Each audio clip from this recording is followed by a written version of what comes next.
Mike Dean, WGBH's State House reporter. I'm here today at the Boston Public Library as part of the Great American Read. It's a celebration of America's favorite books. We're having a discussion today about dystopian novels, how these looks into the future of society and culture are playing out in our own society and culture here in the 21st century. I'm joined here by Joelle Renstrom, who's a professor of creative writing at Boston University, Chris Robichaud, senior lecturer at Harvard Kennedy School, Veronica Coven-Matassi, reader services librarian at the Boston Public Library. Thank you guys for being here and taking on this interesting topic that we have. I think we should really, right out of the bag here, say that post-2016, this genre is different from what it was before, and maybe push back on that a little bit if you disagree. But we've definitely seen a surge in popularity, not only of the classics, like Bradbury, like 1984.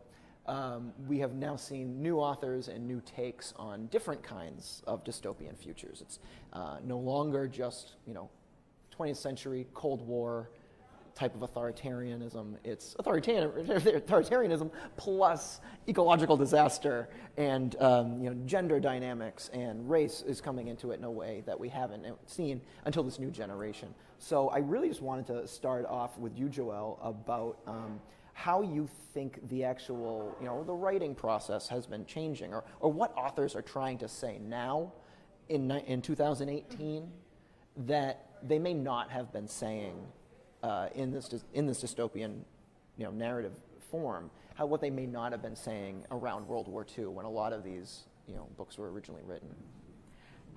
Well, I think kind of one of the most interesting things is how similar the messages are regardless of the time period.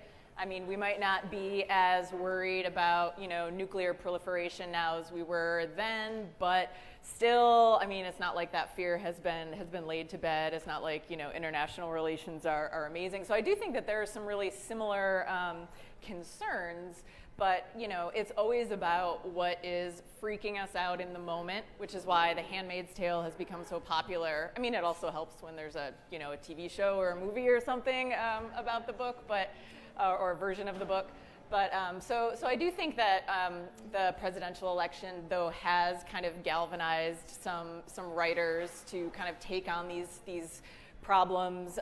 Certainly, misogyny, like we see in The Handmaid's Tale, but also other ones as well, because they are so clearly prevalent now. We're talking, racism, classism, I mean, this is the stuff that's been bugging us for a long time. But so I think now people are sort of making that connection really tightly between the political direction and the dystopian story.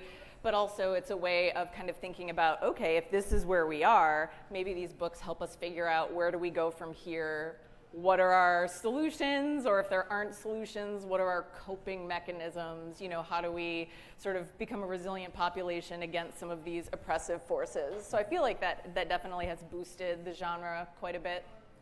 Yeah, well, why don't we start off maybe by defining what a dystopian piece of fiction is, and keeping in mind, has it changed over the last century or so, or really since the mid 19th century when these books started to pop up, kind of around the same time science fiction itself, hit the shelves. Veronica, you're the librarian of the group. I am the librarian.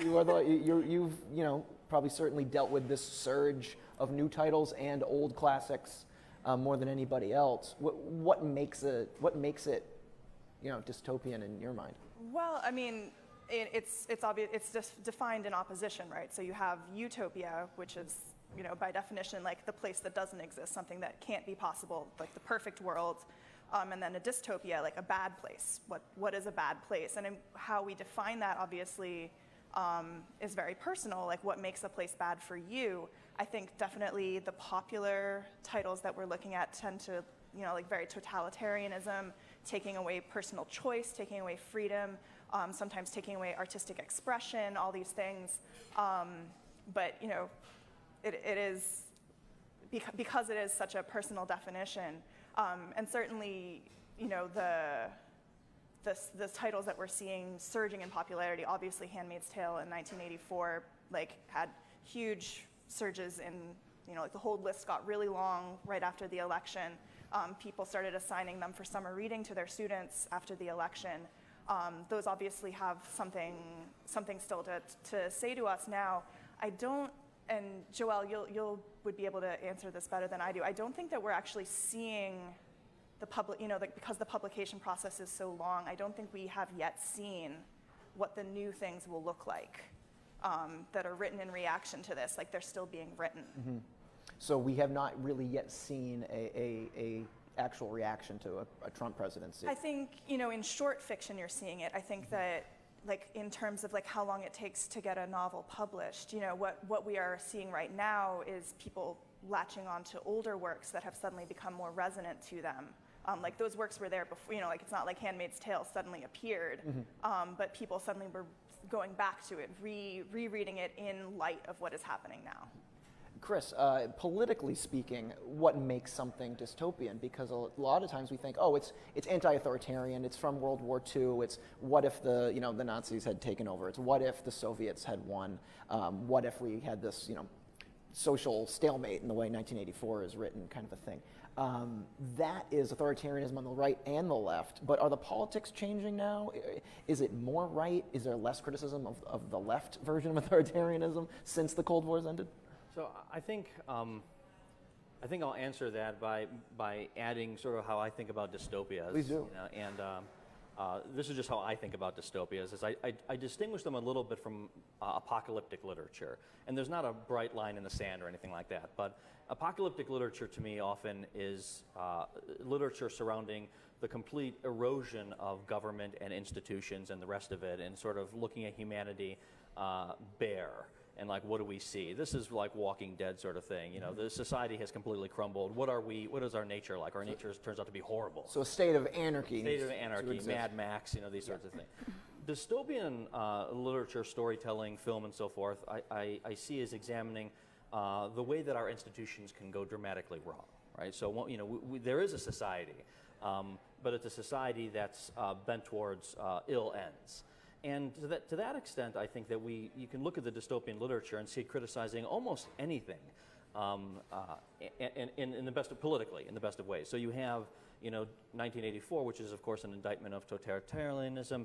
You have The Handmaid's Tale, written in the 80s, clearly with a concern at the time, quite resonant now today, the erosion of women's rights, in particular reproductive rights. I mean, this was preoccupying Margaret Atwood then; it's preoccupying people right now.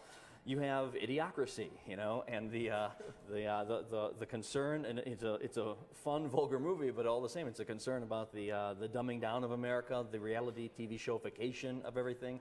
You've got a movie like Brazil, which I feel is an indictment on the other side of things, which is an indictment of a bureaucracy, a bureaucratic government. So this would sort of be an indictment of the left, a bureaucracy so impersonal and massive that a stupid fly, getting into the machinery can end up completely ruining someone's life and no one can stop it.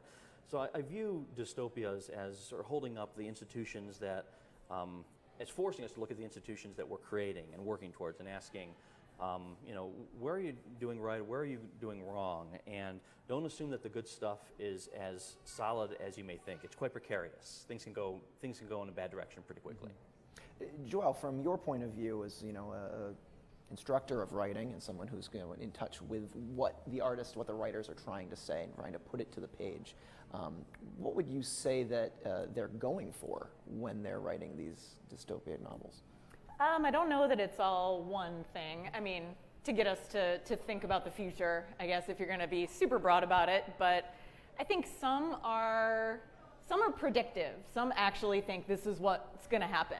But some aren't. I mean, and some are just warnings like, hey, if we continue down this road, this will start happening. We're going to Big Brother everybody, or we're going to do, So I think a lot of them are kind of mapping out a future that the authors see as plausible and undesirable, and then kind of getting us to think, okay, so are we going to go down this path, kind of like is illustrated in the book, or are we going to make some different decisions and then hopefully rewrite our own ending, So I think a lot of it is just kind of examining things before it becomes too late, or I mean, not necessarily too late, but much harder, I guess, to enact change if you wait too long. So I think one of the things that most dystopian writers are trying to encourage is some sort of proactive engagement with whatever they see as the problem, because if you are simply being reactive, well, things can get pretty messy, but you might not be able to stave off any ultimate bad ending or something like that.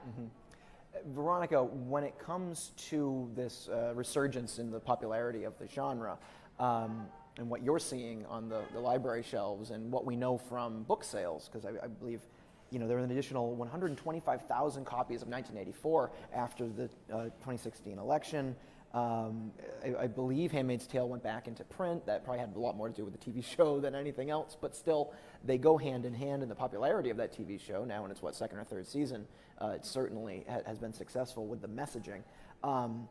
Why, on the commercial level, or at least the reader level, are people kind of reaching for this? Is it a salve to what's going on in the world? Because you would think that why is reading about the worst case scenario what people are reaching for when they think things are going bad?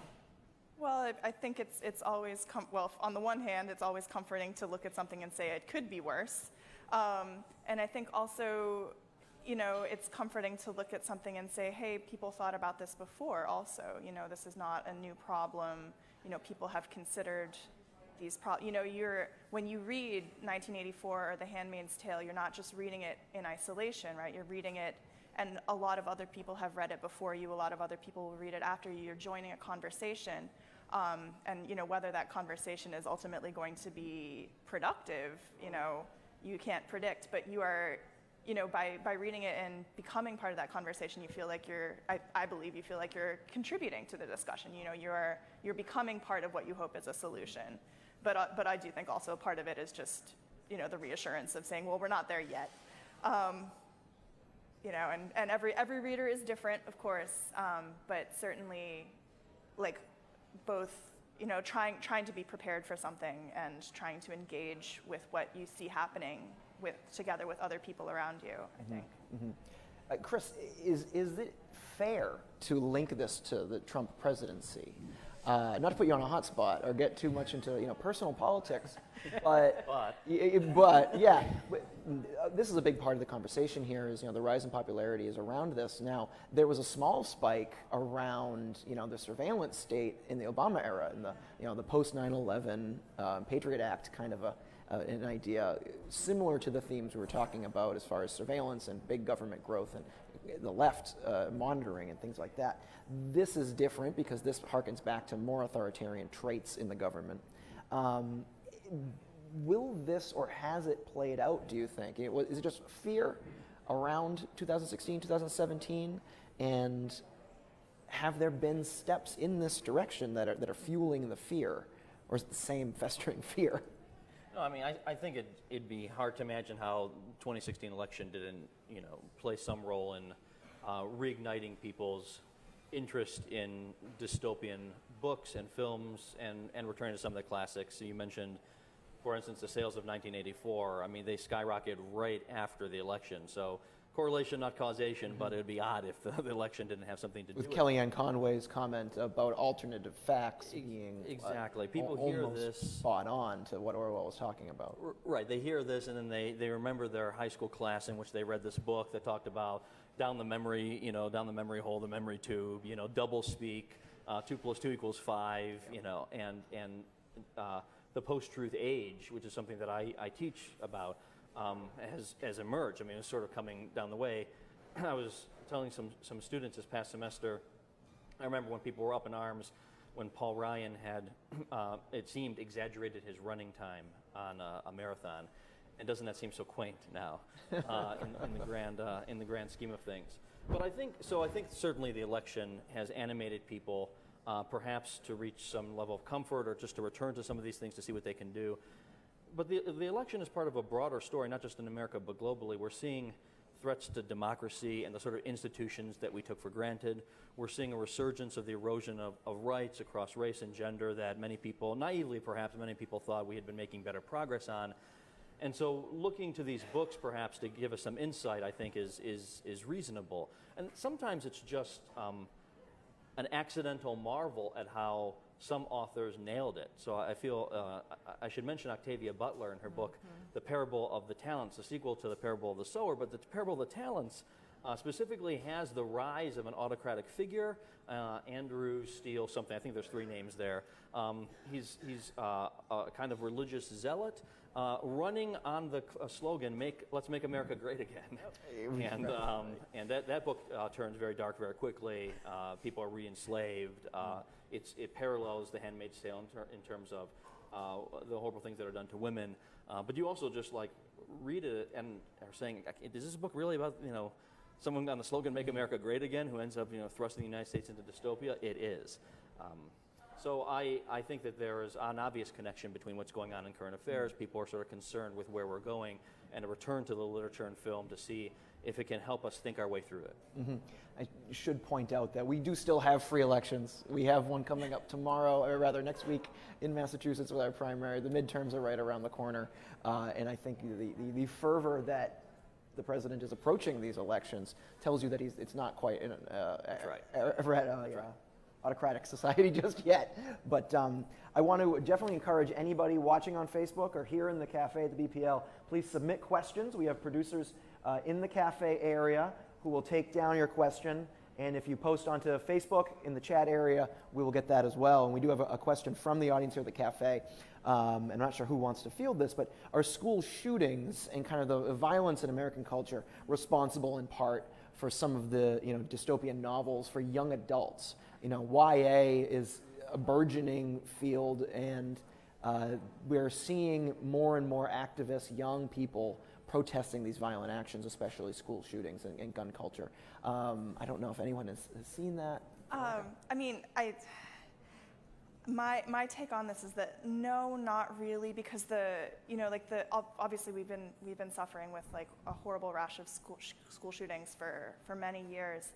But what you are seeing in the YA market right now is not dystopias in reaction to that, but realistic fiction in reaction to that. People are writing books about school shootings.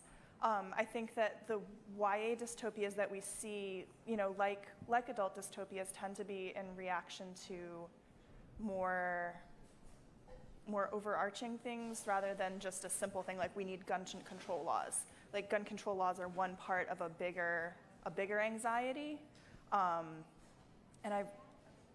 I don't think that YA dystopia has had that. We may see that trend in coming years, but I don't think that like The Hunger Games is not written in reaction to school shootings. Right. Divergent is not written in reaction to school shootings. I don't think that those are reactions to older anxieties. Mm-hmm. The popularity of those, though, Handmaid's Tale, especially, we see the popularity coming. 30-year-old property becoming more popular and going on television during this era is the popularity of The Hunger Games. And I believe that was that written about 10, 15 years ago now. Initially, and the movies are now maybe. And the movies are coming out now, so a bit of a truncated version of that same effect. Is there anything to be said about the popularity of finding older gems that, like you said, predict what we're going through now more? Yeah, certainly, and the Hunger Games I think is a really interesting example of that, because the Hunger Games is sort of predicting the rise of this all-powerful capitalist elite. Mm-hmm. And the idea that a very small class that has so much money is able to turn the rest of the population, which is much larger. The districts are much larger than the capital in the Hunger Games, and yet somehow the capital has enough power to force all these people to literally compete in a gladiatorial arena to hopefully achieve subsistence. But I mean, to say that the Hunger Games is not predicting the rise of that high-powered capitalist elite, but it's picking up on something that then got worse, and so it becomes more resonant the worse it gets. Mm-hmm. I think is my take on the Hunger Games. Of course, yes. Yeah, about the school shootings, I would agree that I don't know that there's this direct, we're writing this in response to school shooting, something like that. But I do think, number one, is one of the great things about literature is that if that's where it sits for you, then that's a totally valid interpretation. But what I also like about dystopian literature, YA dystopian literature, is if you think about even school shootings, but a lot of these situations that create dystopias, kids are powerless. right? Even school shootings are essentially, I mean, they happen because of bigger sets of laws or lack thereof, or a breakdown in mental health treatment, or background checks, or whatever. Something that these kids they weren't able to vote for it or against it, or they had no power, and yet they suffer. And so the Hunger Games situation is really similar in that there's a much bigger power structure that was not set up by the kids that makes them suffer. But the thing that I like about the Hunger Games is that, and the thing that made me think about it in respect to school shootings, is that they do put weapons in the hands of the kids. I mean, not for great reasons, because they're supposed to go kill each other, but there is this sort of metaphorical way in which that does become kind of a transfer of power. Like, the kids are not these just kind of bystanders who have no ability to affect change. And granted, we see Katniss kind of rising to the top as like the kid who could change the system. Yes, via violence, but still, I mean, I think there's that idea of, and whether or not it's realistic, of power versus powerlessness. And a lot of YA dystopia at least tries to put some power back in the hands of the kids, regardless of how that's done. And I think something like that is pretty relevant when it comes to school shooting and how school shootings and how powerless a lot of kids feel about them. Have you noticed differences generationally, in what students were writing a few years ago versus what students are writing now, the topics that they're approaching or the elements they're putting into their writing? Yeah, I think so. I mean, I actually teach more like research-based stuff. Okay. But I mean, they're very aware of it. They're very concerned. They're forward-thinking in a way that I haven't always noticed in my teaching career. Mm-hmm. Thinking not just about what are the effects on me now, but how is this going to play out for my kids and my grandkids, and how, so I've just kind of seen this way in which they're able to sort of look at their futures as something that's somehow less abstract, and that comes into their writing in terms of their research and their opinions and things like that. If I can jump in on to echo some of this, I think it is empowering for younger people to read some of this dystopian literature and see that they can make some change. And I think we do see that play out in the kind of activism that we've seen coming out of Florida surrounding the school shootings there. And it's not a clean distinction, but this is something that does tend to distinguish YA dystopian literature from other more adult dystopian literature, which is simply that, and some adult dystopian literature, there's no powerlessness that then gains power and beats the system. I mean, 1984 ends miserably. Winston is broken, Julia is broken, they're all broken, O'Brien wins. That in Fahrenheit 451, it's somewhat hopeful, but like books are all burned, people are memorizing novels, and okay, I mean, maybe I'm probably being a bit too pessimistic in my assessment of that, but I don't feel great after reading Fahrenheit 451. Mm-hmm. You do feel a little bit of hope after reading things like the Hunger Games.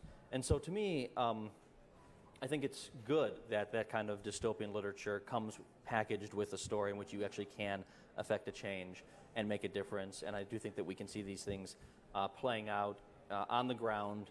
Again, I don't want to claim causation, but I will simply claim that it's nice to see this thing playing out with the kind of youthful activism that's very prevalent nowadays. Mm-hmm. Well, I got some more questions from the cafe crowd here at the BPL.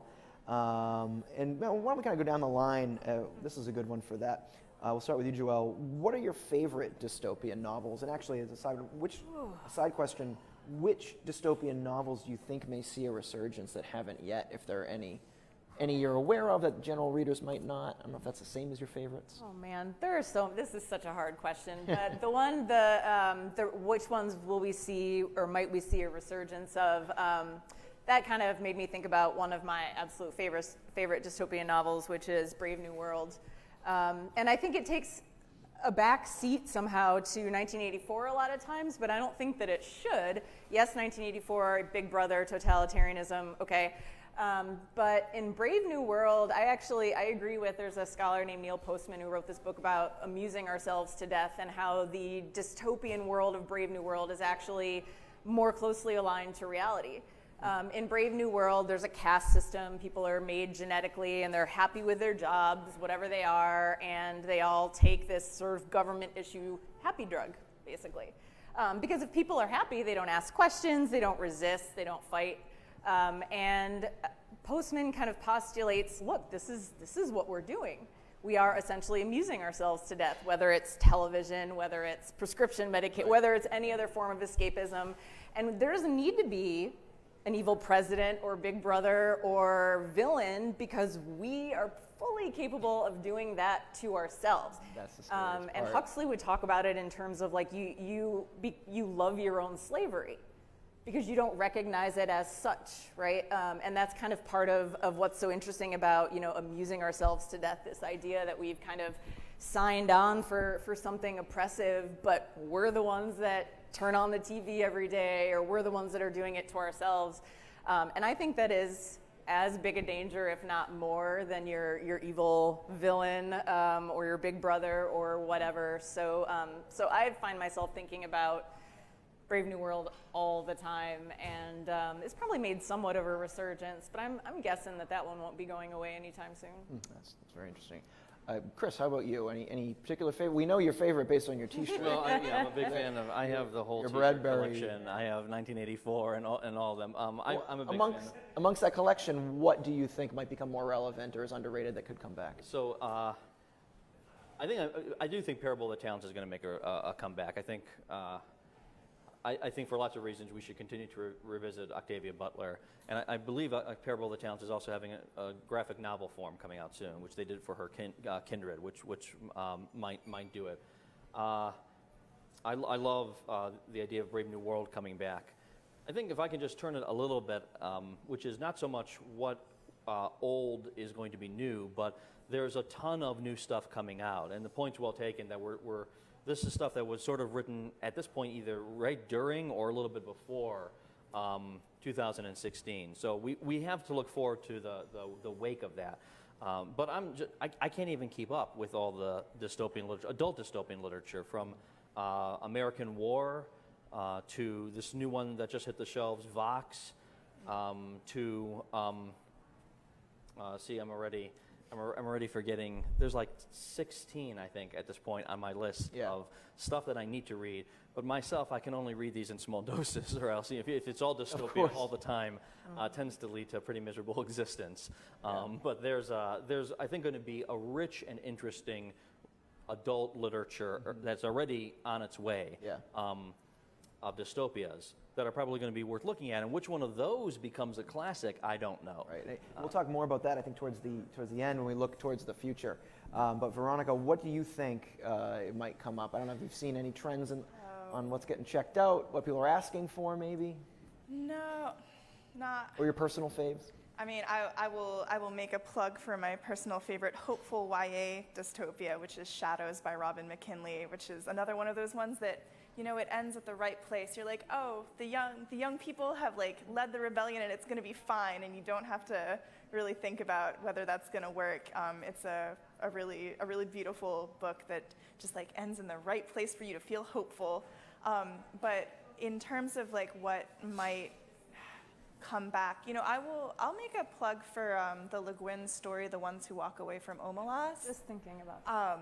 Which I think, is only going to become more and more relevant, because the central premise of that is that you can have a utopia so long as you are willing to let someone suffer for it.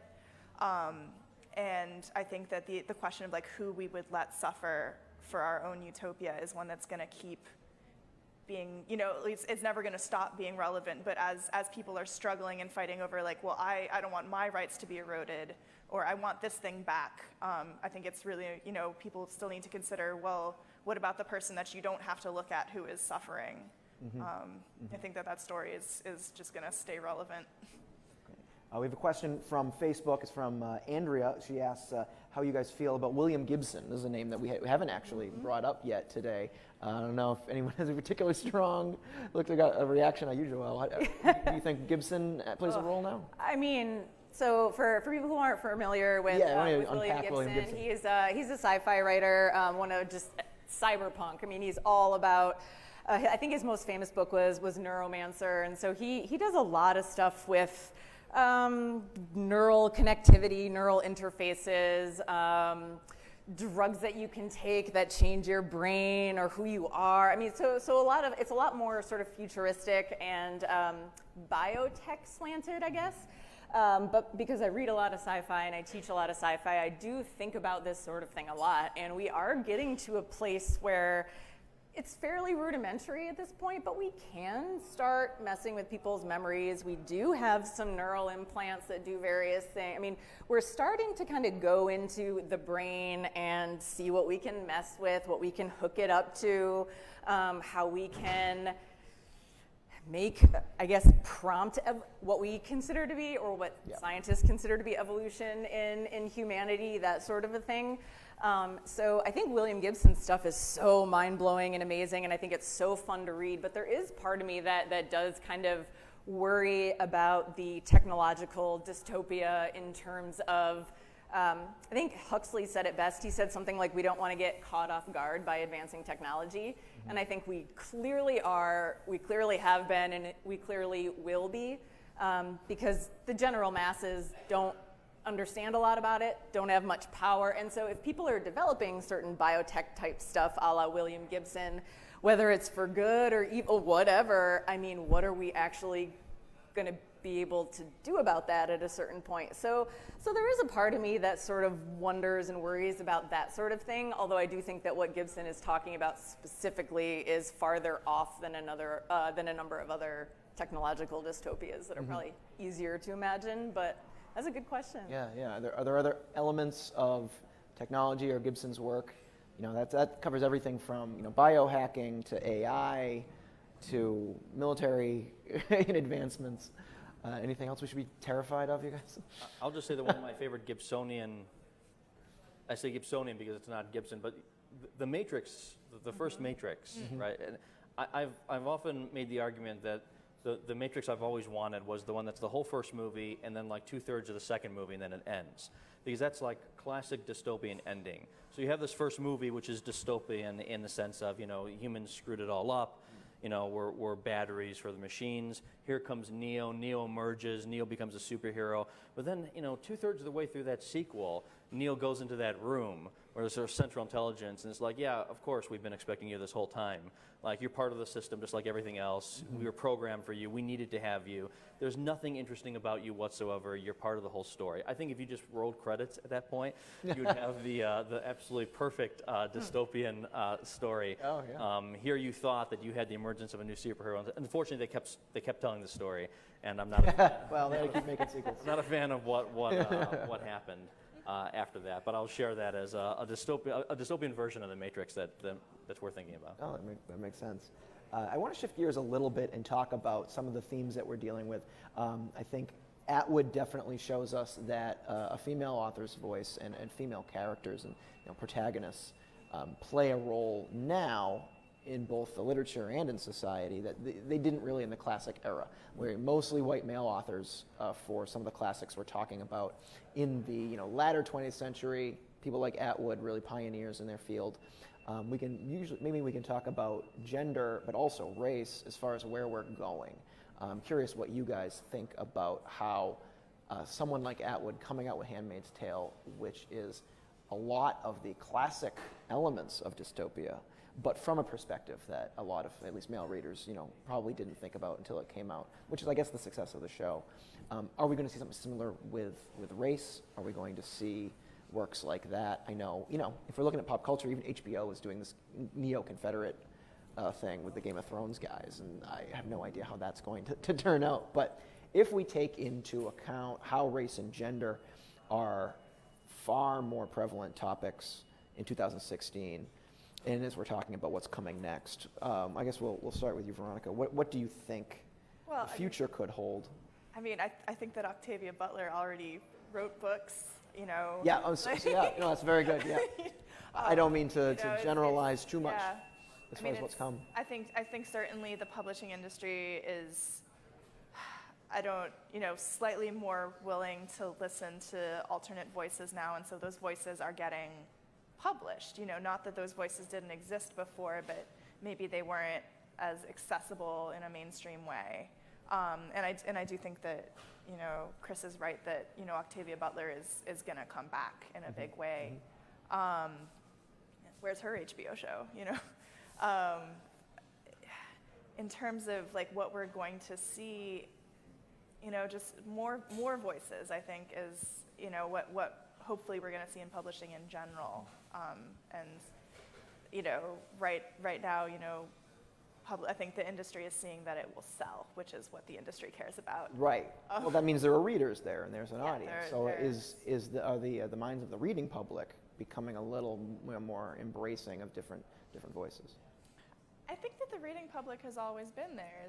Is the problem that like it's not a direct democratic process of getting a book published, right? There's so many people who have to read your book and think it's good before a reader will ever see it. So that reader doesn't get to vote until they see it, you know, until they see the finished product. So I think what is happening is more that the process of getting the book out there is becoming more open. I think the readership has always been there. Yeah, and, you know, as we look forward, are those the trends that we're looking at as far as the perspectives of the authors, perspectives of the protagonists, or really just different settings? Is that it, or is it going to be more just Trump-based going forward? We're talking a lot about what the actual reactions to the Trump administration are going to be when they finally hit the pages. Are we going to have all celebrity authoritarian-ish views of American culture, or will there be something radically different? I mean, I don't probably have as optimistic a view, but it's not because I don't think that more women and people of color will be able to publish. I think that they will, and I think that that's an absolutely good thing. I'm worried on the other side of it, which is who's reading anymore. That's a real concern of mine. You know, you keep reading, again, without wanting to get hysterical. We're seeing books sell, but we're not seeing people having as much patience engaging the literary form as much as we used to from what the evidence is that's seeming to come forward. We hear stories all the time about people's attention spans decreasing. I mean, I guess this is me again channeling Idiocracy a little bit. And so I think it would be a perverse result, but one that's quite possible, that just at the time when the doors are starting to burst open for much more diversity in terms of authorship, you also have a readership that's dwindling until it's just a very small group of people. I hope that's not true, and maybe you're seeing something more optimistic. Well, I mean, and this is, you're bringing up something that honestly I have been noticing with the nonfiction bestseller list. Like, if you look at the nonfiction bestseller list, it is incredibly polarized right now. Like, you have a lot of right-wing books that are currently bestsellers in nonfiction. You have a lot of left-wing bestsellers. I don't think the same people are reading those two books, right? So it, you know, not necessarily that the readership is dwindling, but that it's splitting. You know, I have no idea what a dystopia, like from a pro-Trump author would look like, but I'm sure someone out there is, you know, like, is out there, you know, thinking, oh God, you know, like these crazy people are writing all these hysterical scenarios, like I must respond to it. I think that what we're gonna see is the polarization of the readership. Yeah, I would suggest that a lot of the anti-left work that we've seen before is of communist and you know, socialist states. And so if you are, you know, a Trump supporter and you think that Democrats are going to lead to socialism, a lot of that's already been written from a Cold War perspective. But Joelle, do you have any trends in mind as what we're looking at over the next decade? Well, I mean, I know what I kind of hope. Yeah, what do you want? I mean, I do think that some people are just going to be like, you know, maybe I think I've read dystopias like this before. Maybe I do feel a little inundated. But what I really would like is just reading some from other countries. I mean, and I think that that's what makes, you know, the Trump, whatever people are worried about regarding Trump, I mean, is obviously bigger than just one person. And people around the world have sometimes pretty similar concerns overall, and sometimes some that are specific to their region or whatever. But I think you know, one of the books that I love so much is a sci-fi book called The Three-Body Problem. And I wouldn't necessarily call it a dystopia, but there is a situation in which Earth and all of humanity is probably in very, very deep trouble.